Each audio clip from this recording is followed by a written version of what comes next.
wellnesscouch.com, streaming wellness into your lives. You're listening to A Quirky Journey, the healthy family podcast with your hosts Jo Whitten and Fouad Kassab.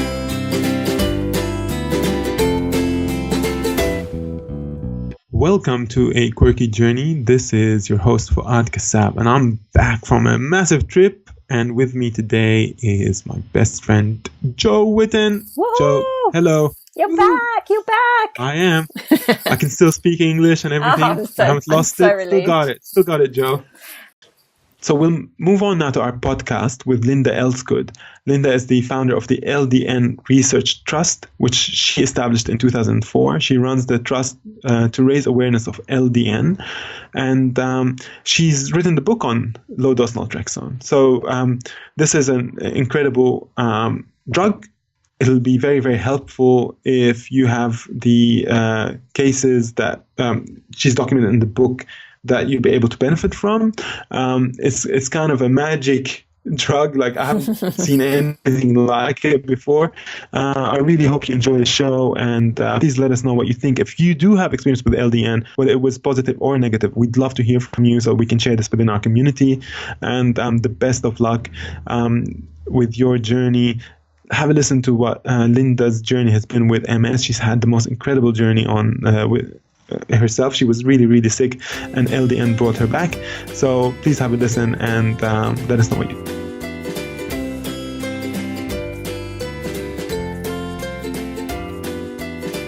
Welcome to another episode of A Quirky Journey.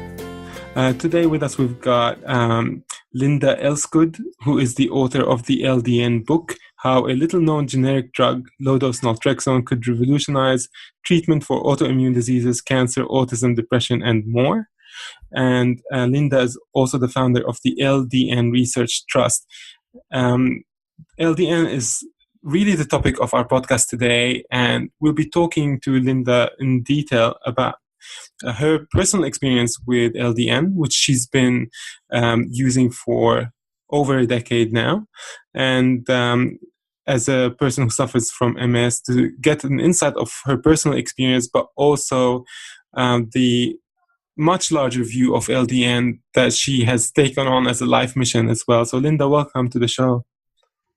Thank you for inviting me. I'm really looking forward to it.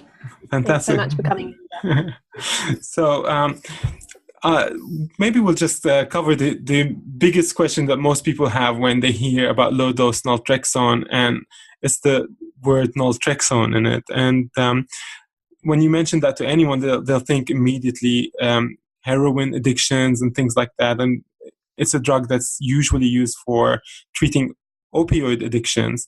Can you give us a little bit of a background about what naltrexone is and what the difference is between low-dose naltrexone and normal naltrexone? Well, yes. And it's very interesting that it was used in the high doses back in the early 1970s. And it's a drug that was actually trialled. And this is where the interesting bit comes. For addiction, heroin, alcohol addiction at that time, it was used in 50 milligram tablets 3 times a day. So people were taking 150 milligrams. And when it was trialled, it was found to only be harmful to the liver in doses of 300 milligrams a day. So that was 3 times what addicts were taking. So it was very safe, even in doses of 150 milligrams. So now we're using it in doses between normally 3 and 4.5. Well, that is such a minuscule dose. We know that it's not going to cause any harm, which is the first thing you want to know, that if you're taking a drug, that it's not going to do you any harm. But getting back to the 1970s, when people were using it for addiction, it actually blocked the receptors for the endorphins, and some people that I have spoken to said it left them feeling really flat. They had no feel-good factor at all. They felt very down, very depressed. So we learned that doses that are too high can cause that issue.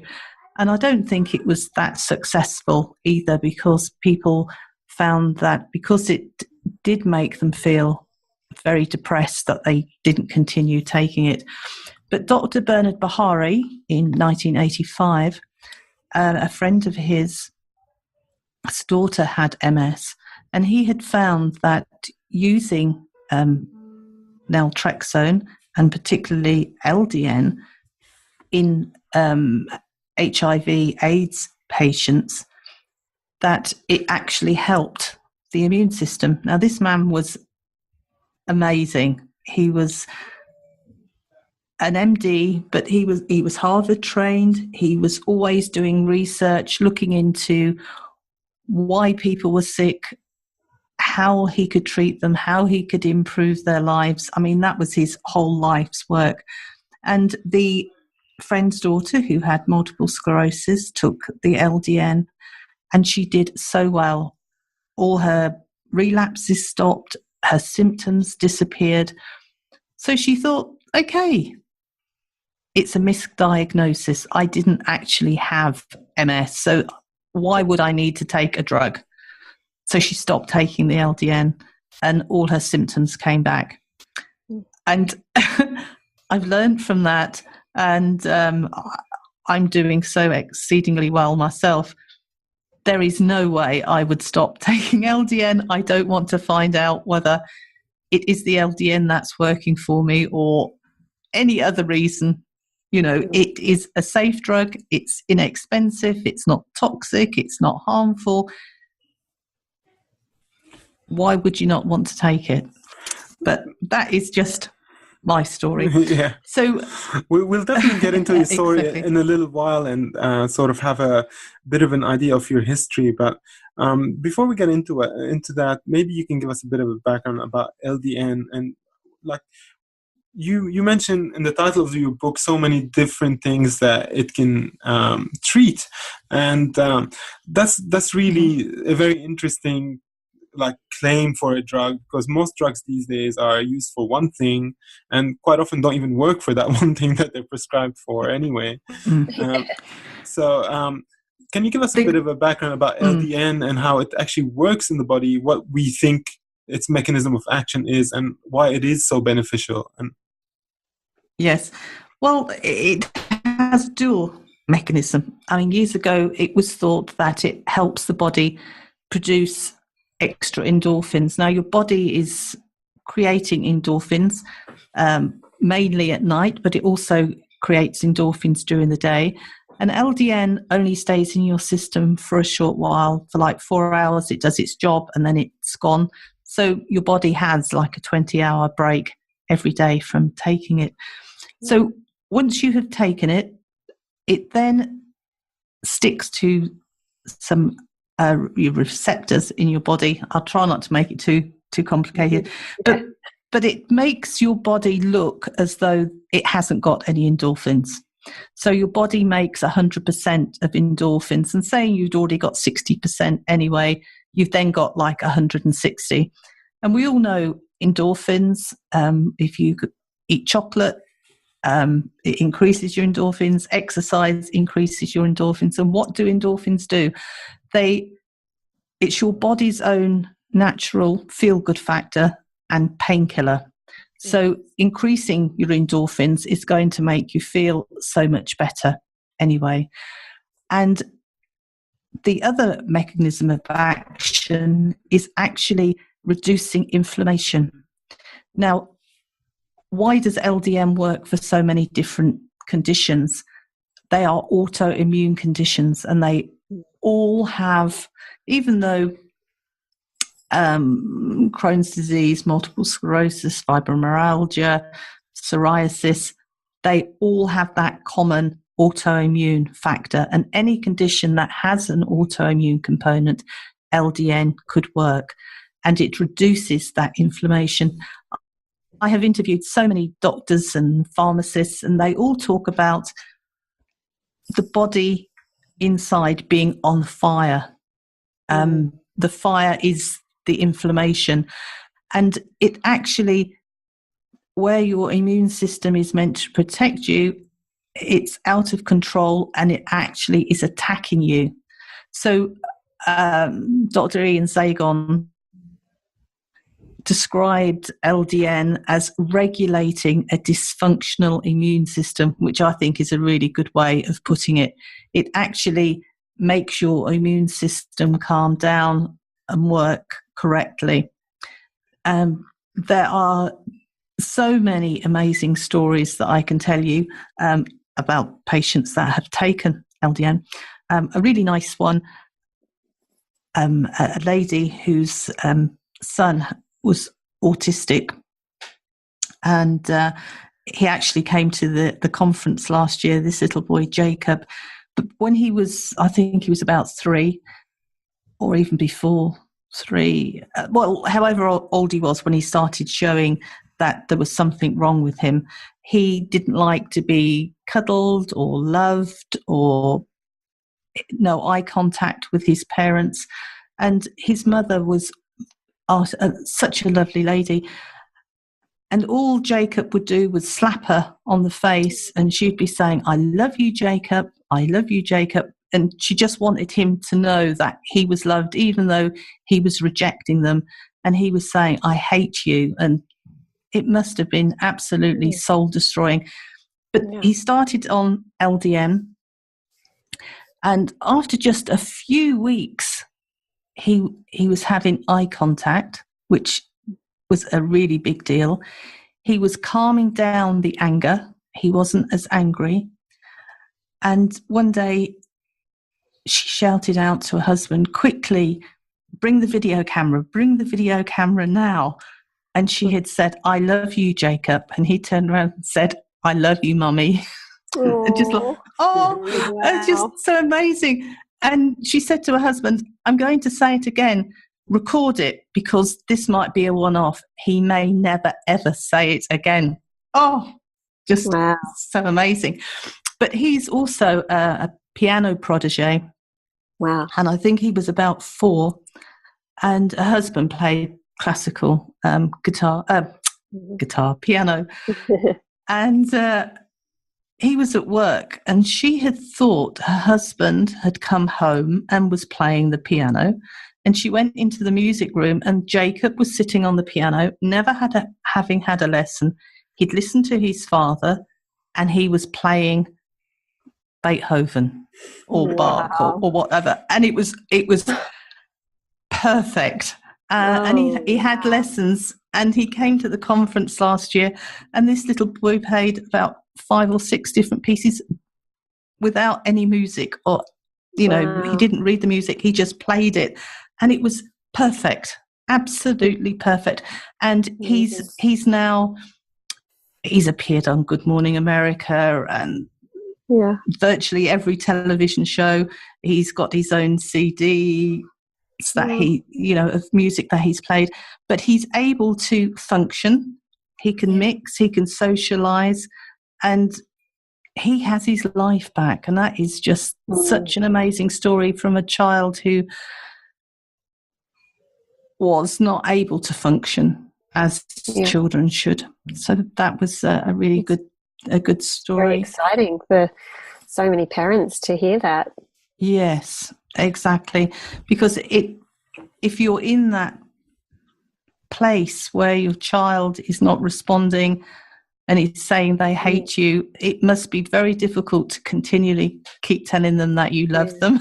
It must be very hard. It must be very, very hard. I saw on a documentary on YouTube about LDN. There's a documentary on YouTube about LDN, like a full feature documentary, and I think they had that same child in there. I'm sure they did actually, and I remember even they did. Yes. Yeah, and the mom said that the day after he took LDN, he woke up the next day and he said to her, "Good morning, Mommy," which was the first time he'd ever actually greeted her, and she just couldn't believe. Yes. I sent that video to you, Joe, so you could watch it. Yeah, I think that's the one I watched. I didn't finish it yet. Well, we made the LDN Research Trust made that documentary, and we also made one on cancer as well. We're doing everything we can to spread the word and to give hope to people who have been told there is no hope. So why is it that it isn't known so well? Like, if it's so, like, it sounds like it's so amazing from everything I've looked at and read. Why is it not up there more? Like all drugs, when naltrexone had been through the trials and studies, which cost an amazing amount of money, the drug company that license it are able to charge a high amount for a certain amount of years, and then it becomes what's known as out of patent. And that means any generic company can make a similar product. And that then makes the price very, very cheap. So for a drug company now to look at naltrexone, a drug that is out of patent, how would they make their money back? By doing trials. So the difficulty is that trials and studies are having to be, if you like, self-funded. And it's very difficult to get the kind of money that is required. There are small trials and studies going on all the time, and they're being published, and it will gather momentum. But that is why LDN is such a cheap drug, is because it is out of patent. And most people have to buy it themselves. But hopefully in time that will change. For the listeners, I think it's worth sort of focusing in on that point, because they will go to their doctor to talk about it, and the doctor will have no clue what it is, especially in the low dose version, and they'll think that they're asking for naltrexone.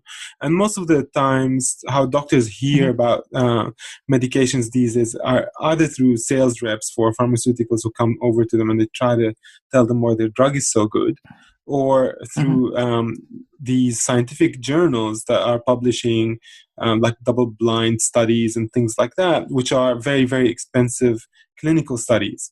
And the clinical studies are only being made, as Linda mentioned, by the pharmaceuticals or the universities who hold to make a lot of money out of discovering something new.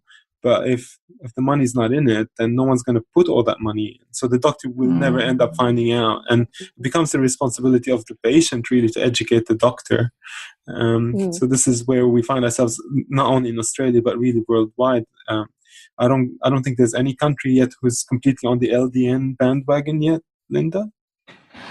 Well, there have been some small gold standard trials, which are double-blind placebo trials for Crohn's, pediatric Crohn's, fibromyalgia, and Dr. Gerard Younger is now at the University of Alabama, and he is focusing on doing further trials and studies of LDN, and he's trying to get a trial off the ground, a pilot trial for multiple sclerosis. Yeah. And we're looking at about $500,000 to start that trial, which is a lot of money, and it takes a lot of funding. There's another trial being planned for Sjogren's syndrome. They are looking to do further trials for pain and neuropathic pain and phantom limb pain. In war veterans who have lost limbs and things. So that is also going to be very interesting. Yeah. But we also have a fact sheet that people can take to their doctor, which explains what naltrexone is, what low-dose naltrexone is, how to prescribe it, what the side effects are. And I'll just briefly mention side effects. At such a low dose, only about 5% of people experience side effects, but the side effects can be worsening of pre-existing symptoms for a few weeks, 2 or 3 weeks. Very, very rare. Headaches, stomach upset, sleep disturbance, and vivid dreams. Now, years ago, when I first started, and I started in 2003, the norm was to start on 3 milligrams. Well, 3 milligrams is too high for some people, and certainly too high to start on.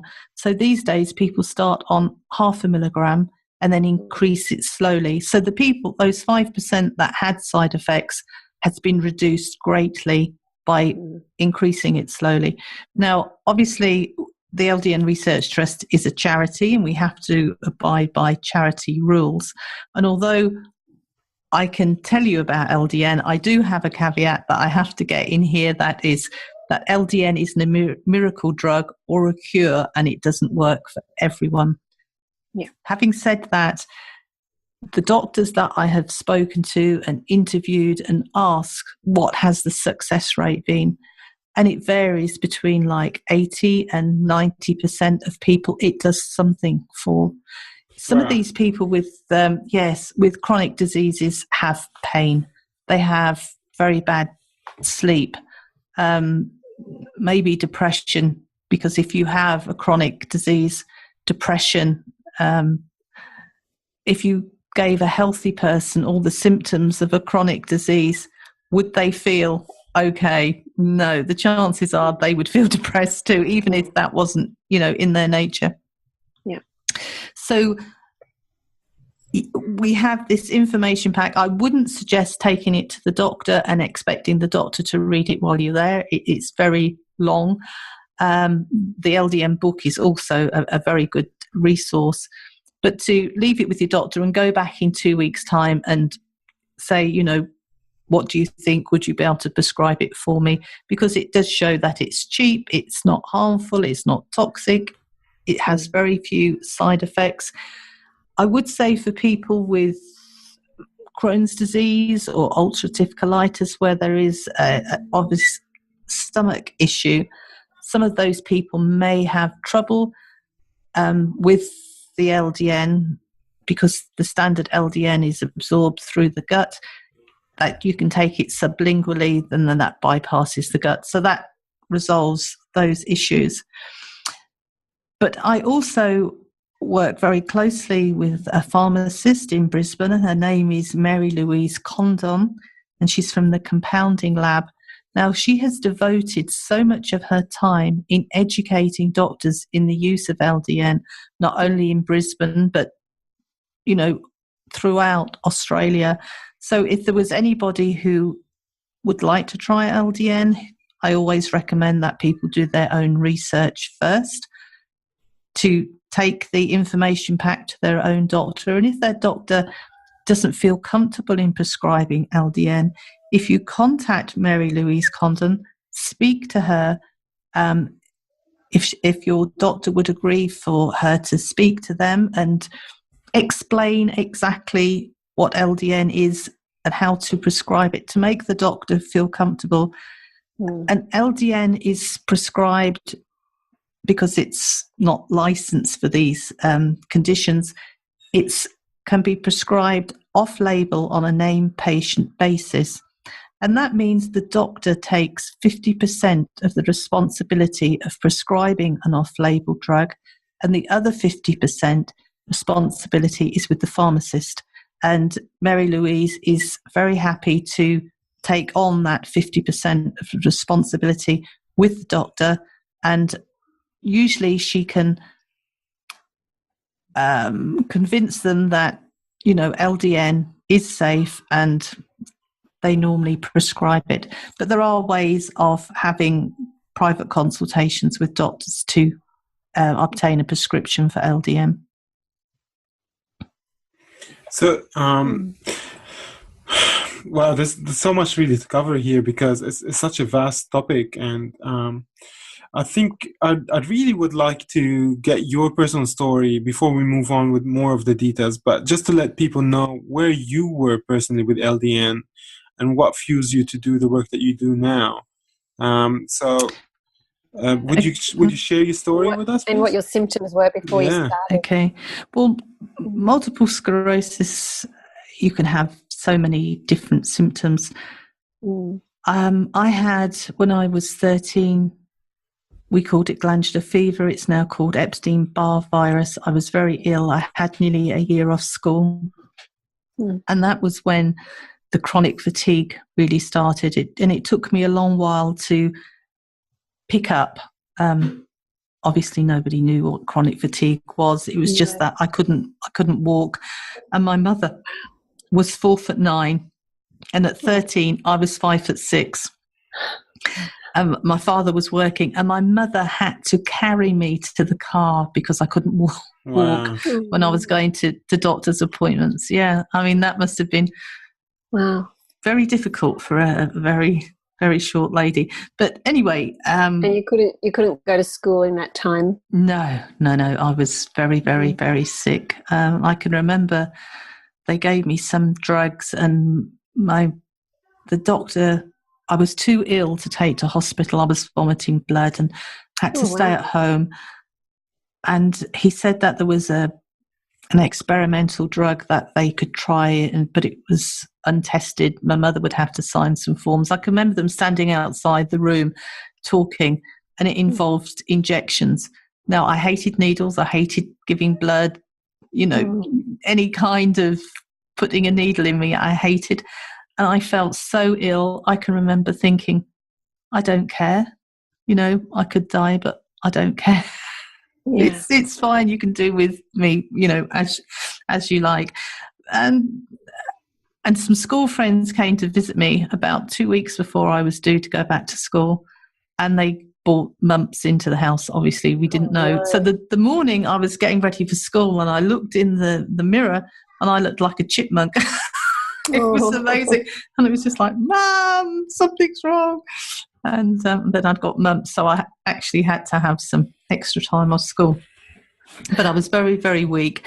I met my husband when I was 18, and he was telling one of the doctors, and I was quite upset at the time, and he said, I was always ill. And I took that as he thought I was a hypochondriac. She was always ill. And I was really, really upset with that comment. And he said, no, but you were always ill. No, what do you mean? Well, you always had this and this. And I was 17 when I started getting urinary tract infections. Terrible. And I had terrible time with my menstrual cycle. Awful. And started when I was 11. I had my first D&C operation when I was 17 as well. And I've had maybe 16 different operations on the womb and the womb area, and fibroids and polyps and all these D&Cs and goodness knows what else. But I used to go out for cycle rides with my husband, and holding the handlebars in between my thumb and my forefinger, that area there used to go numb and hurt. And I used to say to my husband, when you're cycling, do you find that, in there it goes numb and it hurts? And no, you're just weird. And I used to think, well, but why does that happen to me? And it doesn't happen to you. But different things, obviously they were MS relapses, but I didn't know. Things would come, things would go. I'd have leg weakness for a few weeks and then it would go. So because it had gone, it didn't count in my mind. But it's only in hindsight when you look back and they're all pieces of a jigsaw puzzle, a picture that you really don't want to see. But all these things went on, and what came to a head was on Christmas 1999. I'd been working, it had been snowing, it was frosty. Probably you don't know about snow and frost in Sydney. But it slowed the traffic down, and it was rush hour, and I'd got home, and my friend was here going to cut my hair, and she was saying, oh, you're late, hurry up, I've got to go out. So I was trying to take my coat off, and my house phone rang, and it was my father, who never uses the phone, or never did use the phone. And he was deaf as well, so that's another reason he didn't like it. And he was in a wheelchair, and he was in tears saying that my mum had had a heart attack. They were taking her in the ambulance, and they wouldn't let him go because he was in a wheelchair and there's no one to look after him. and I was like an hour and a half away from where the hospital was. So I was saying, tell them to take you. I will meet you there. I will look after you. Just go with her. So he went with my mum. I left a message for my husband. He was going to collect my daughter, and he was going to get to the hospital. The hour and a half journey took forever to get there. I can't remember. It was well over 2 hours because the traffic was just very, very slow. The roads are really bad. So my husband came, but because my father was in a wheelchair and overnight they wouldn't let him stay in case there was a fire or something, and he would have been a liability. So my husband took him home and I stayed with my mum, and they gave her a drug, and it was called strepicarnase, and it's a drug that they can only give people once ever, because if you ever give it to you again it will kill you. And It actually saved her life. But I was so frightened that, obviously I was in shock and I was very upset, wasn't thinking straight. But I thought if I went to sleep, my mum would die because I wouldn't be there to keep my eye on her. Sounds ridiculous. So I stayed awake for 48 hours. And that was, not a good idea. Anyway, my mum survived, and my work insisted that I go back. And the Australian friend that I was telling you about was living in England, and she was a nurse, and her and her boyfriend at the time came and looked after my mum while I went to work. So I was travelling to work, seeing to my mum, very, very stressful. And then things started to go really badly wrong with me. I had flu, then I had gastroenteritis. My legs were going numb. I had shooting pains down my arms that went into pins and needles. And all these things just kept happening. And I was going to the doctors, and you've slipped a disc, you've got a trapped nerve. And whether he didn't want to tell me what was wrong or he didn't know, I don't know. But this just went on. And I said to my husband, I am just so tired. I really can't work full time. I can't do it. And I loved my job.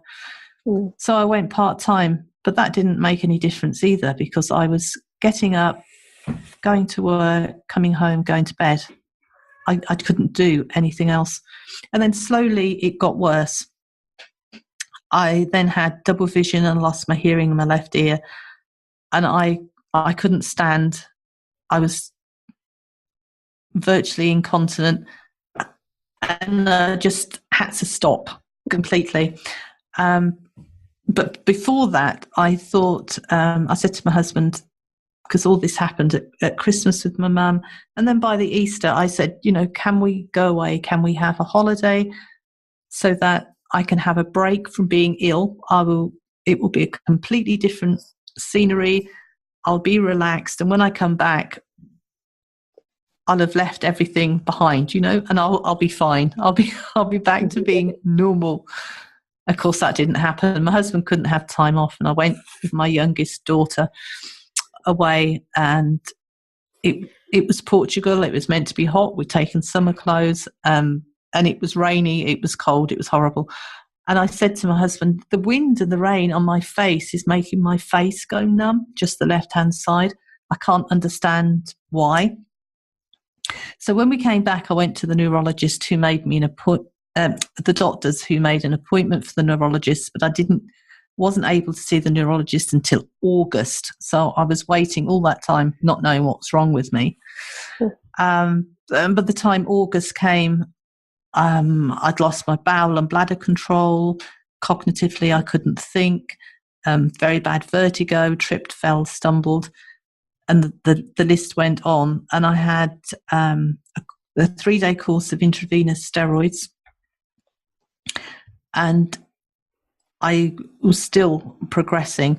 So the neurologist organised a second MRI scan, because I'd had an MRI scan and a lumbar puncture. Wasn't told it was MS. And then they decided to give me another MRI scan. And the sister who was getting me ready putting the tags on my arm, and she said to me, "So how long have you had MS?" I said, "I haven't got MS." And she looked at me and she said, I must have the wrong person. And then after she'd gone, I thought, oh, I've got MS, have I? Oh, okay. So I had the second MRI, had another course of intravenous steroids, and everybody said that you should have an 18-month gap. And I had 3 weeks. Oh. So I said to the doctor, "Why am I having another course?" He said, "Because we're frightened that you're going to end up deaf and blind." So do you then want to take the steroids that can cause lots of other problems, or do you want to risk being deaf and blind? And, you know, you have to believe the medical profession know what they're doing and hope for this, go with it. So I had the second lot. So fast forwarding, I was then, the choices were, before I was told it was MS, that it was a brain tumour, didn't fancy that, a tropical disease, and I couldn't see how I would have got that, I hadn't been anywhere, or a stroke, or some sort of infectious disease, or MS. So I would have liked another option because I didn't like any of those. No. But it was MS. So I then, I couldn't go back to work. I couldn't function. English had become my second language. And if people who have fibromyalgia, chronic fatigue syndrome, that suffer with what they call brain fog, it's terrible, where you can't recall vocabulary, you can't remember things, so you end up talking like somebody's had a stroke because you're struggling to put a sentence together. And then half the time, by the time you got the sentence together and you're talking to somebody, the conversation's moved on, and you're so pleased with yourself that you've got this sentence together and you say it, and it's completely random because it's obviously 3 topics on. And I would get things wrong. I'd say to my husband, "Can you please make me a cup of coffee? I don't drink tea, never have drank tea." And he would say to me, "But you don't drink tea." "Well, I asked for coffee." "No, you said tea." And I used to say things wrong. And I used to say to my husband, "Please don't correct me. You're depressing me, because every time I open my mouth, you're telling me I'm wrong." And he said, "Well, I'm teaching you, so next time you will know." But it didn't work like that at all. And it was awful. And I started choking on my food. I had what I called exploding bowels. Like, if you're sneezing, you go, chew. Well, that's what happened with my bowels. And it was, you didn't get any warning. It was absolutely awful. I slept all the time. That was the only saving grace, was that I just slept. I was awake about 4 hours out of the 24, and I just slept. And sometimes that would have been difficult with kids. Yeah, mine were grown up, luckily. My youngest was 15 at the time. Okay. And sometimes I could wake up and just because I was in a lot of pain, and sometimes for a split second when I woke up, I felt nothing. I felt normal. And then I would think, and then all of a sudden, wham, everything would come back. So in 2003, I was told that I was secondary progressive MS. The neurologist had me in his office. He examined me. He got me to sit at his desk, and I can picture this. It was awful. My life just stood still. And he sat down at the desk and he looked at me and he said, "I'm very sorry to tell you, you're secondary progressive MS now." And he put his hand out, and I put my hand out, and he shook it, and he said, "And I'm very sorry, there's nothing more we can do for you." And he stood up, opened the door, and showed me out. And I said to my husband in the car, I felt as though he may as well have said, "Go home, die quietly. You're an embarrassment, because there is nothing we can do. We just don't want to see you, hear from you, or anything." And it was really, really upsetting. So I had been working full time. wasn't able to work at all. My husband had to carry on working because we both couldn't stop working. And I was having these pains in my head that were unbelievable pains, and it was like the size of a wine glass, but it would move around my head. It didn't always stay in the same place. Anyway, I had the doctor come out to see me, and he had bought me some stronger painkillers, and he fetched me a glass of water, and he left. And I was thinking, you know, I am so tired of everybody looking at me, family and friends, and it's the pity in their eyes, the feeling sorry for me that I found really, really difficult. I've told this story so many times, I don't know why it upsets me. Oh, what an amazingly hard thing to go through. I just can't imagine. So I thought to myself, if I was to take all the painkillers, everybody would understand why I had done it, and then their lives would be able to carry on as normal.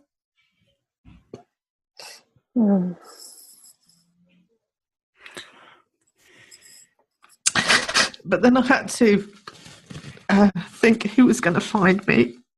Yeah. And it was going to be my daughter.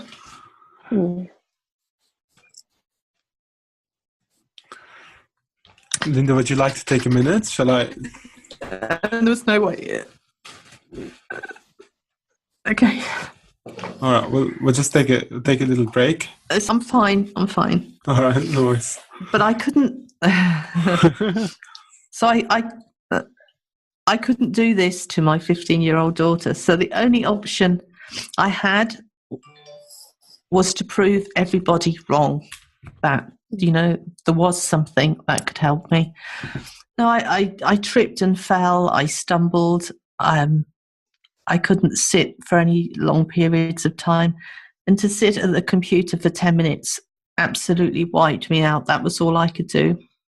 Yeah. So my search was to find something that other people were taking for MS. I knew I couldn't be unique, that there must be other people in exactly the same situation as me. What were they taking? And it took me a while, and I found out about LDN, and I found some people that were taking LDN who were willing to speak to me. And everybody told me the same, that if it doesn't do you any good, it's not going to do you any harm. And at that point, even if it had side effects, I would still have tried it. But at least I knew that it was not going to be harmful. I took all the information to my doctor, and in that in-between time, the doctor that came out to give me the pills, he'd retired. It was a young doctor who looked as though she could have been one of the friends of my eldest daughter. She was very young. She was absolutely lovely. And the other thing that I'd found upsetting with my old doctor, he was a doctor who liked to fix people, and he had been tremendous to me throughout the years. Suddenly, he couldn't look me in the eye. He couldn't look at me anymore. He would look at notes, and he would dot I's and cross T's over and over, but he wouldn't give me eye contact. And this young doctor was fine. She was fun. She was bubbly. She listened. It was really, really enlightening. So I gave her the information, and she said to come back.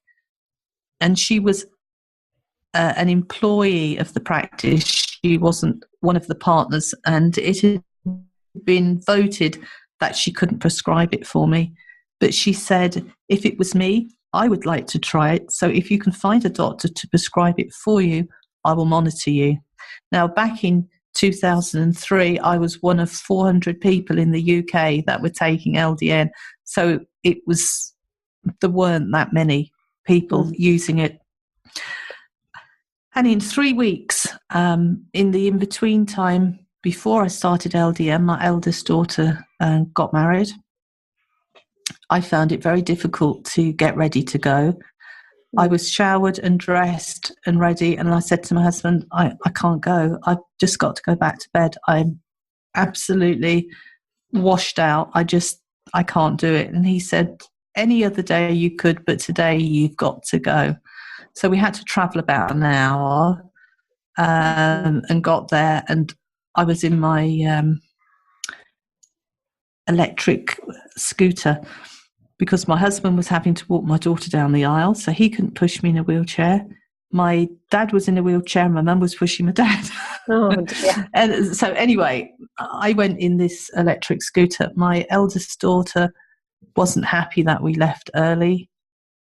She'd left home by the time I was really sick and never understood what I was going through. Yeah, she didn't understand it. So she was not happy with me. They went on honeymoon. I started the LDN, and in 3 weeks, and then she came to visit me, by which point I could stand. I couldn't walk any distance, but I could actually get on my feet. I could hold a conversation. I didn't sleep as much. My bowel and bladder control started to come back. I was a completely different person. And I can remember my daughter saying to me, why couldn't you have been like this at my wedding? Oh, no. But I hope she understands now. That's another story. But it was just amazing. And I have seen television programs where they have spoken about people who've been in wheelchairs getting up and walking. Mm-hmm. I can't see how that happens. It certainly didn't happen with me. Because I'd been in bed and not walking, etc., for 2 or 3 years, the tendons in my calf muscles shrunk, which then pulled up the arches at the bottom of my feet. So to try and walk underneath my feet, the pain was excruciating. And I went to see a podiatrist, and I was explaining the pain in my feet. And the whole idea with seeing him was to be able to help me to walk without the pain in my feet. And I can remember him running his fingers up from my ankles, up my calf muscles. And then he stopped. He obviously found something and pushed and said, does it hurt here? And it was like, ah, yes.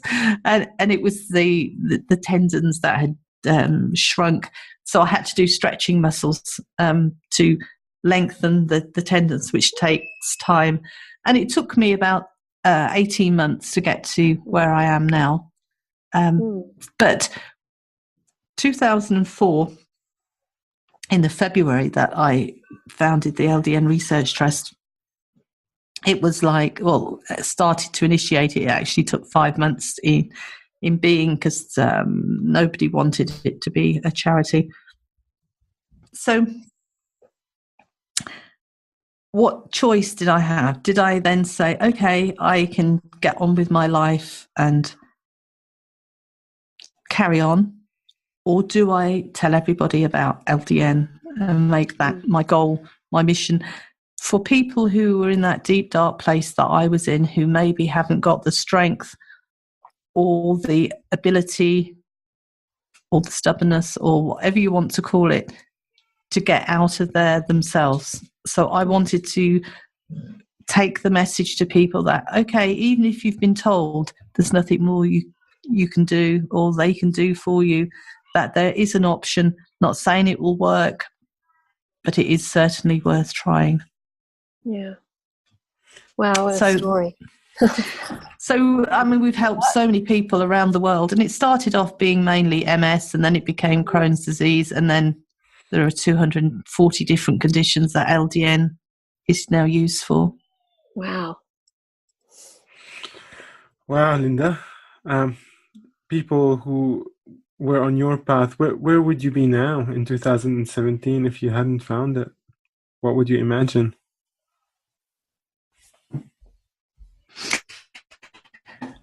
What, if I hadn't founded the LDN Research Trust, you mean? No, if you haven't found... LDN. I wouldn't be here. I wouldn't be here. Yeah. This is... I wouldn't be here. Can you describe I how... was going downhill so rapidly. How are you now in terms of your symptoms and your disease, and what's happening now? I still know that I have MS. And unfortunately, just over a year ago, my mother died, not of a heart attack. She had cancer too late for LDN. She had so many health issues. How they didn't notice she'd got cancer is beyond me. But there she was dying, and all she could say to the nurses was she was worried about me, because if her dying made me ill, she wasn't going to be here to look after me. Oh, yeah. So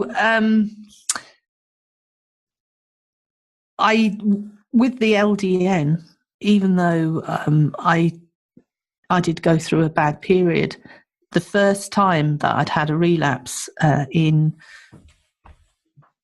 12 and a half years, something like that. And I'd been having relapses every 6 months until I became secondary progressive MS, and the relapses had stopped. But I was very ill after my mother, but I know if you look at it as a ladder, I was probably 2 rungs from the top before my mum was ill, and I probably dropped 4 rungs where I know if I hadn't have been taking LDN, I'd have crashed straight down to the bottom, and I didn't.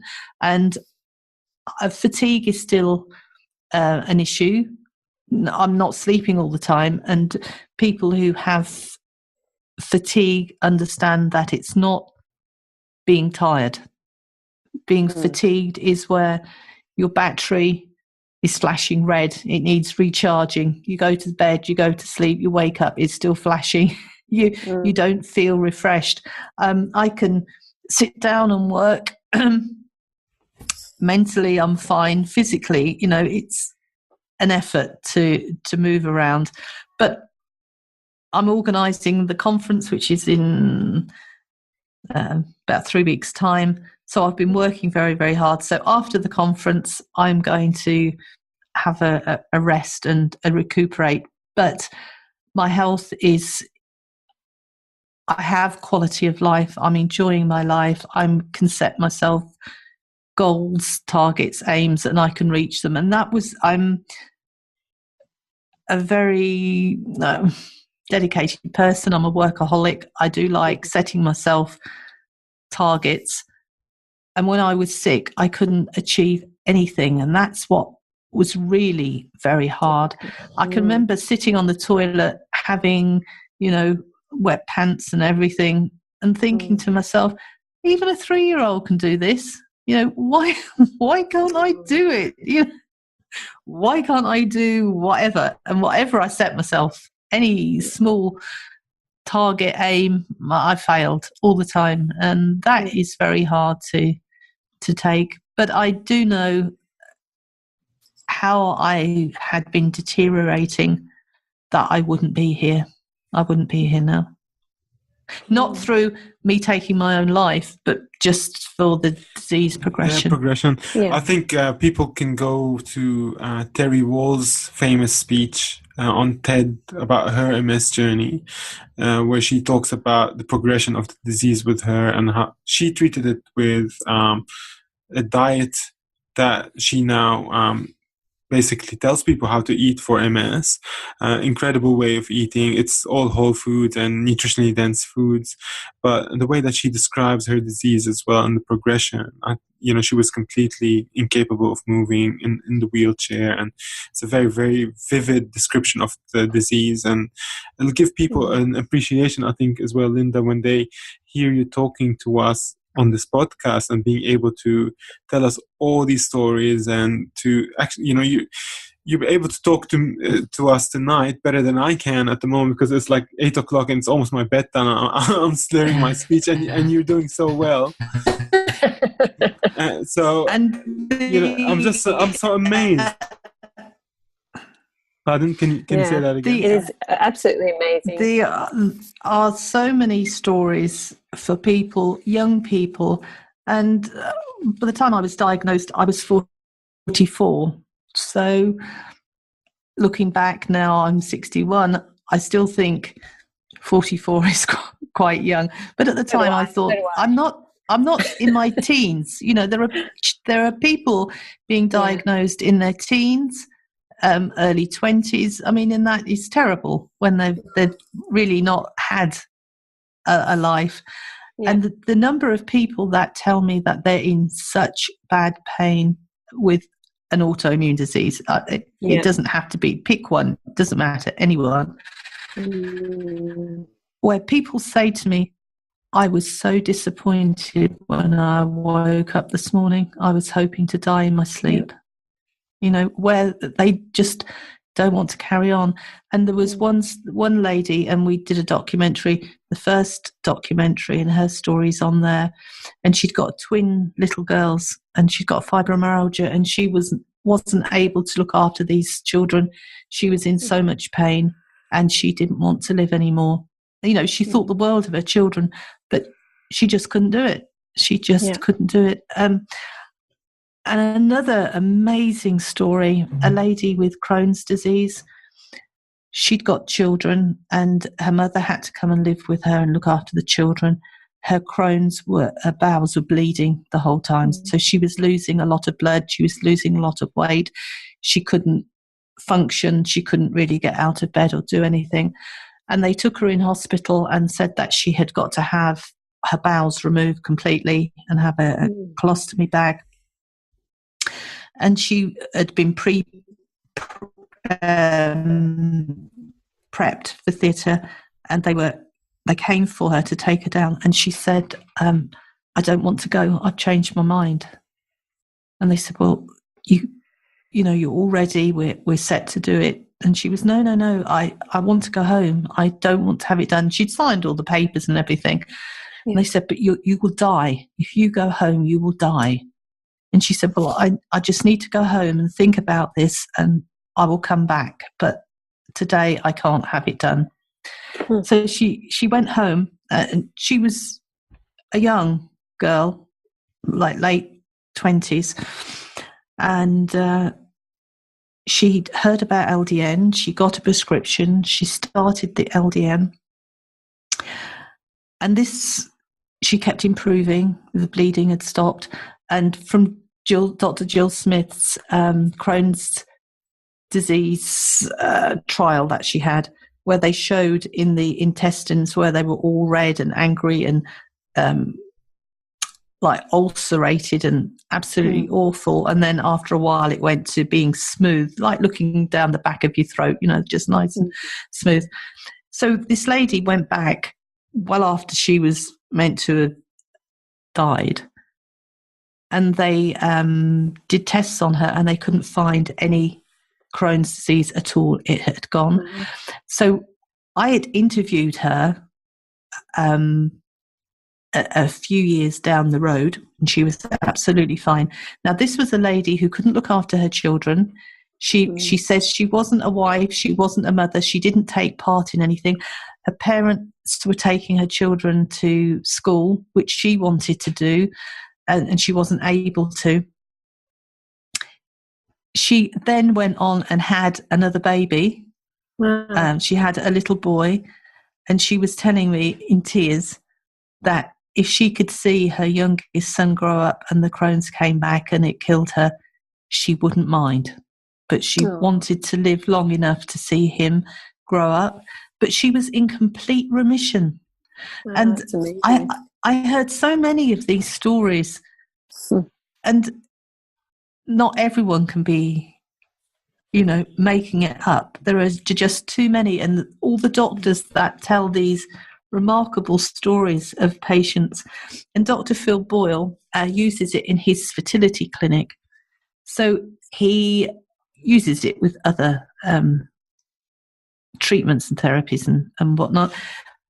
But it is used before pregnancy, during pregnancy, after pregnancy, breastfeeding.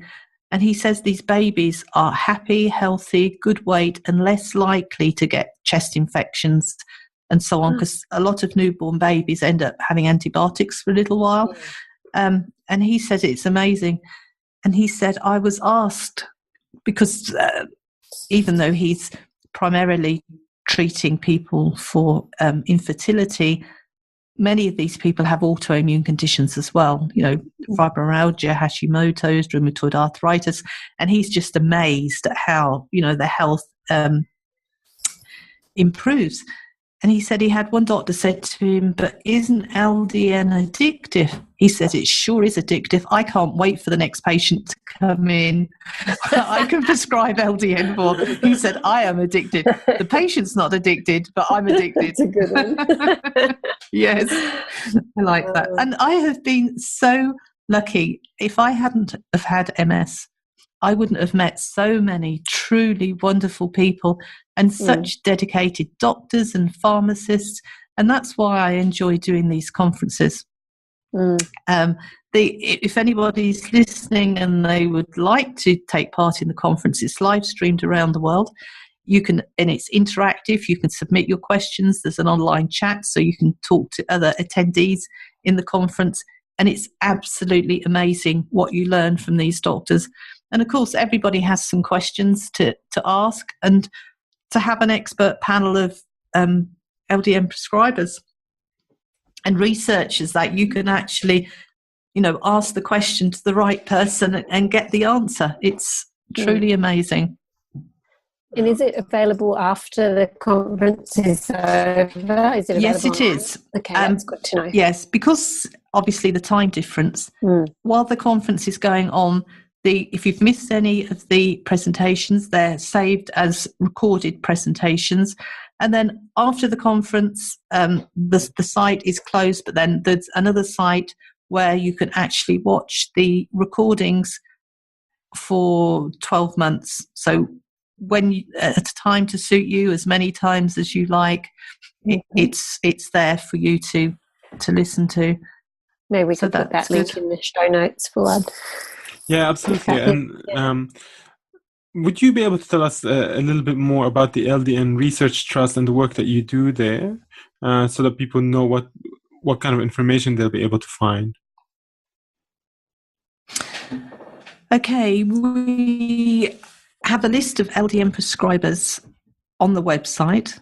We also have a private list, which is so extensive. I have a lady called Jean Hill, a volunteer, and that the whole thing with the LDN Research Trust, it's run totally by volunteers. Nobody gets paid. So every penny, dollar, cent, wherever you are in the world, any donation goes to helping people and educating doctors, making information available, so that so many charities are set up where most of the money goes to pay staff. We don't pay anybody.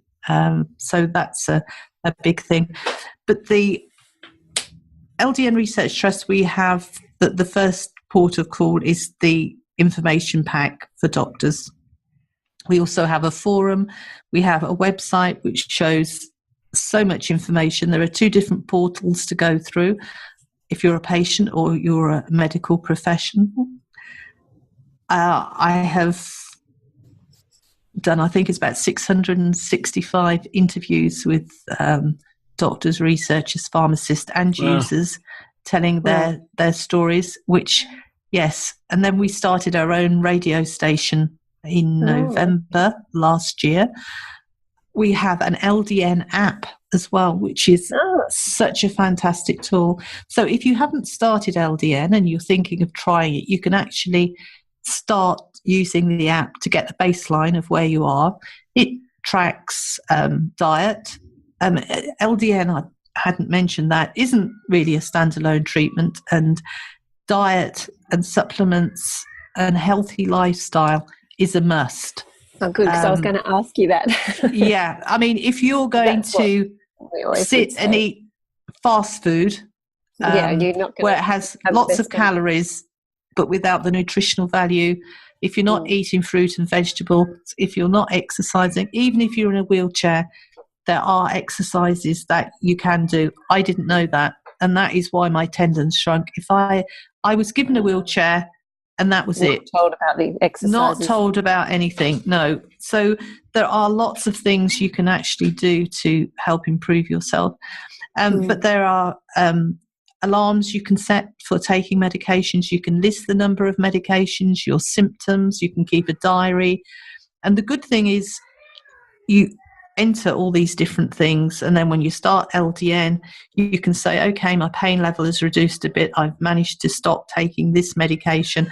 And then you can do graphs and charts that you can print out and show your doctor exactly. It's called the LDN Health Tracker app, and it's absolutely amazing. But the data that is put into the app is used for the largest LDN survey, and we're working with researchers who are going to be able to use that data to have it published. That's the information is used anonymously, so nobody has to worry that we're going to know who you are. We don't store your email address, and you're just like case study number 1, 2, 3, so on, not using real names or anything. So if people taking part, it's a really big help. So it's free, and the reason it's free is we would like to help you, but we would like you to help us by using it. So it's a win-win situation for everybody. Yeah. So we have that. We also have a forum, which is really good because you can actually post questions and see the answers, where we've got a Facebook group, and there are, I think, about 26,000 people in that group. So messages and questions are lost within a couple of hours. They're gone. Where the forum, you can still actually find the answers to the posts. So we have that. And the book was amazing. I was asked by Chelsea Green Publishing if I would write a book, and it was like, no, I don't know how to write a book. haven't got it. Well, naivety is an amazing thing, because people tell you can do something, and you think, okay, I can do that. Yeah, that's right. I can do that. That's no problem. And it was a case of, so when are we going to launch the book? So the obvious launch was at the conference last year, which was February of 2016. But I didn't agree to do the book until April. So I was told the book had to be completed by June to get it published in time. So it was very, very tight. So I'm a list person, and I'm very organised. So I sat down and I wrote what I would like in each chapter, who I would like to write these chapters. So I contacted these doctors and said, look, been asked to do a book. We want to have it launched at the conference. Would you be able to write a chapter on X, Y, Z? And oh, by the way, you've only got 10 weeks to do it. And do you know, I had, I think, 16 different people involved in the book, and we didn't miss one single deadline. And the book was actually published 3 weeks early. It was amazing. It was absolutely amazing. Sounds like some passionate people were involved. Oh, very passionate people. And it was so good. I mean, in the book, it tells you the mechanism of LDN and the action. And, okay, some of it is too in-depth for the user, but there is enough in there to understand it in layman's terms. And it goes on, if you want more information, you know, how to approach your doctor, what to do about getting a prescription. And then there are different diseases in there as well, and some Q&As at the back. So I was very, very, very pleased with that book. It sounds like you've got been amazing lot of resources. We have. With the app, I didn't catch whether you said, do you have ideas for diet, like helping them with their diet on the app as well? Or? It's not helping them, it's helping tracking. Yes, it's the tracking. But I guess on your website or something, you give people a bit of an idea of what kinds of things to eat? Or well, we have a nutritionist, Jill Brooke, who is working with us. Now, before Jill has Pott's disease, absolutely awful. Google it and you'll find out what it is. So she had to stop working, but she was a celebrity in California. She was on all the television shows, and she was the resident nutritionist, helping and advising people what they should and shouldn't be eating. Now, I've interviewed Jill a few times, and she's given people suggestions and ideas on healthy eating. And she's also going to be speaking at the conference, and her talk is "What the Beep Should We Eat?" Which is understanding how the body works and what you should actually be eating. There's so many conflicting diets out there, but she strips them back and looks at them, and they're very similar when you break it down. So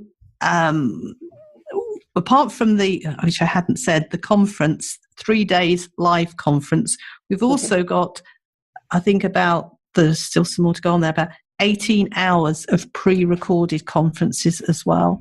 And she has an hour talking about diet and explaining everything to people, which is a really must listen to. It was really educational in such a way that it doesn't go over your head. It's understandable, ideas and suggestions that you can actually have.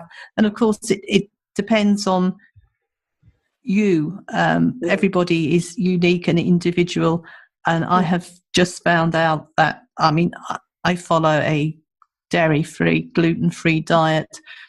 And I'd had SIBO, which is small intestinal bacterial overgrowth. But I've now found I'm intolerant to eggs, and I used to eat a lot of eggs and yeast. So because of that, I couldn't actually eat mushrooms either, or dried fruit. And the list, and sesame seeds and certain fish, and an absolute nightmare. But this is the thing, even though people can give you a generalization of a diet, it's what your body is insensitive to that you should avoid as well. All right, so this has just been a fantastic intro to people for LDN. I'm so happy with this podcast. Thank you so much for being here with us and giving us all this information. I think a lot of people are going to be new, if not all of them really, because I've never met a person in Australia who's really heard of LDN. I hadn't. Yeah, and I had to actually tell Joe to really read up on it, because I really wanted to talk about this topic and bring it to the attention of our community. And this is just going to be, it's just so valuable. I think one thing to note is that from the things that I've read online as well, is that, for instance, Hashimoto's patients who go on LDN, they get better so quickly that if they're not doing it with the help of a health professional, they don't know how to taper off the medications as quickly as they should. So they'd be taking too much medication while and they've already started healing. So highly recommend that you get as educated as you can on the topic before you delve in. Make sure that your doctor is on board with this and knows how to guide you through the journey. And if you need more information about all that, we're going to be putting in links to the LDN Research Trust and the book as well in the podcast show notes. So really, if you have any questions, send them through to us. We might do a follow-up on this podcast as well. Really exciting stuff, and we can't wait to hear what you guys do with it. And really, so this has just been amazing, Linda. Thank you so much for being here with us, and I hope to stay in touch and to get you back on the show soon to talk a little bit more as well to the audience that we have with any more questions. Thank you. Can I just say one more quick thing?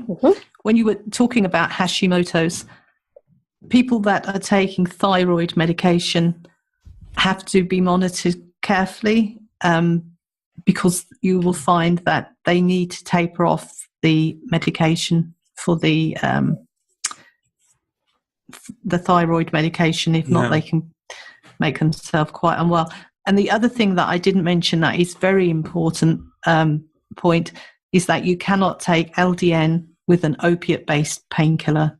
That is a no-no. You can't have both of those in your system at the same time. So if you are on an opiate painkiller and you'd like to try LDN, you have to be weaned off the opiate medication first with the aid of a medical professional. You wouldn't be able to do it on your own, but you need to come off those before starting LDN. And I guess that's the kind of thing that Mary, the pharmacist, can explain to doctors if they talk to her. Exactly. Is it in the fact sheet that the doctors? Yes, everything is there, and it makes. Yes, we had one lady who saw a private doctor and assured him she was taking no medication whatsoever, and she was actually taking morphine. And she started the LDN, and she ended up in intensive care because she went into severe withdrawal. So, don't even think about it, until you are weaned off opiate-based painkillers. That is a really big deal. Yeah. Okay. Yeah. Great advice. All the more reason for you to be really consulting with your health professional on this and make sure that you're super educated and that they know what you're doing. Especially, this is not the kind of intervention we usually talk about on the show, which is usually a diet-based one. This is a medication. So even though it is in a low dose, it is so profound in its impact on your body. And all the testimonials that you read online will testify to this. It's so potent and so powerful, even though it's in a low dose, that your symptoms may start changing so rapidly that you'll have to know how to deal with it. So again, Linda, thank you so much, and chat to you soon. Really, really appreciate having you on board. This has been a production of TheWellnessCouch.com. Check us out on Facebook and join in the conversation on Facebook.com/The Wellness Couch. Subscribe to each show on iTunes and check us out on Twitter. The Wellness Couch, streaming wellness into your lives. Whilst the Wellness Couch presenter endeavor to provide accurate and helpful information to their listeners, these podcasts cannot take into account individual circumstances and are not intended to be a substitute for health and medical advice from a qualified health professional. You should always seek the advice of a qualified health professional before acting on any of the information provided by any of the Wellness Couch podcasts.